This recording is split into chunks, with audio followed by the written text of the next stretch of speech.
ఈ దేశంలో కాన్స్టిట్యూషన్ని రచించిన మహానుభావుడు డాక్టర్ బిఆర్ అంబేద్కర్. టెక్స్ట్ బుక్స్లో చదివాం, కానీ తన నిజాయితీ, విజన్ ఎంతమందికి తెలుసు? బార్న్ ఇన్ 1891, అన్టచబిలిటీకి సముద్రంలాగా ఉన్న కాలంలోనే he became the first Dalit to study abroad. Columbia యూనివర్సిటీలో పిహెచ్డి, లండన్ స్కూల్ ఆఫ్ ఎకనామిక్స్లో డబుల్ డిగ్రీ. అది అంబేద్కర్.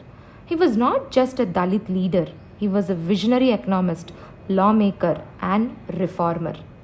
రిజర్వ్ బ్యాంక్ని సెటప్ చేయడానికి తన ఐడియాస్ యూజ్ చేశారు.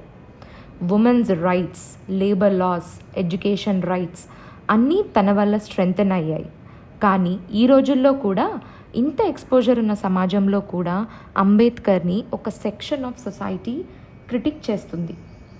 తన విజన్ని యునైట్ చేయడానికి వాడాడు, కానీ ఇప్పుడు డివైడ్ చేయడానికి వాడుతున్నారు.